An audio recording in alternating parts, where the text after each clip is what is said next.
बहुत साल पहले एक छोटे से कस्बे में रोहन नाम का एक लड़का रहता था। उसका सपना था कि वह पढ़ लिख कर अपने माँ बाप का नाम रोशन करे। रोहन दिन रात मेहनत करता, लेकिन उसकी किस्मत जैसे उसका साथ ही नहीं दे रही थी। जब उसने 10वीं की परीक्षा दी तो वह फेल हो गया। माँ बाप और रिश्तेदार सबने कहा, तू पढ़ाई के लायक ही नहीं है, अब छोड़ दे ये सब। लेकिन रोहन ने सोचा, फेल होना मेरी मंजिल का अंत नहीं, ये तो एक शुरुआत है। रोहन ने फिर से 10वीं की परीक्षा दी। इस बार वह पास तो हुआ, लेकिन बहुत कम नंबर आए। दोस्त उसका मजाक उड़ाने लगे, तेरे से नहीं होगा, तू हमेशा पीछे ही रहेगा। लेकिन रोहन ने हार नहीं मानी। वह हर दिन 4 बजे उठकर पढ़ाई करता, रात को देर तक जागकर सवाल हल करता।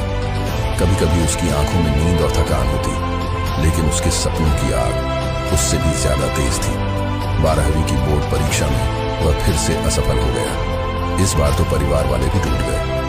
पिता ने गुस्से में कहा, अब और पढ़ाई मत कर, कोई छोटा मोटा काम कर ले। लेकिन रोहन का जवाब था, अगर मैं आज हार मान लूंगा तो मेरी पूरी जिंदगी हार में बीतेगी। मैं कोशिश करता रहूंगा। एक दिन रोहन ने किताब में पढ़ा, सफल लोग वही होते हैं जो असफलताओं से डरते नहीं बल्कि उनसे सीखते हैं। ये लाइन उसके दिल में उतर गई। उसने निश्चय कर लिया कि अब वह अपनी कमियों पर ध्यान देगा। रोहन ने अपनी गलतियां ढूंढी। जहां उसे कमजोर महसूस हुआ, वहां दुगनी मेहनत की। उसने अच्छे टीचर से सलाह ली, सही टाइम टेबल बनाया और डिसिप्लिन से पढ़ाई शुरू की।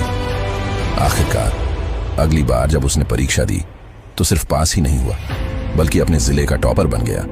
जिस बच्चे को सब नालायक कहते थे, वही अब सबके लिए प्रेरणा बन गया। रोहन की कहानी हमें यही सिखाती है, असफलता कोई हार नहीं, बल्कि एक सीख है। जो इंसान गिरकर भी उठना जानता है, वही एक दिन इतिहास रचता है। कभी हार मत मानो, क्योंकि हार से मिली सीख ही तुम्हें जीत की मंजिल तक ले जाती है।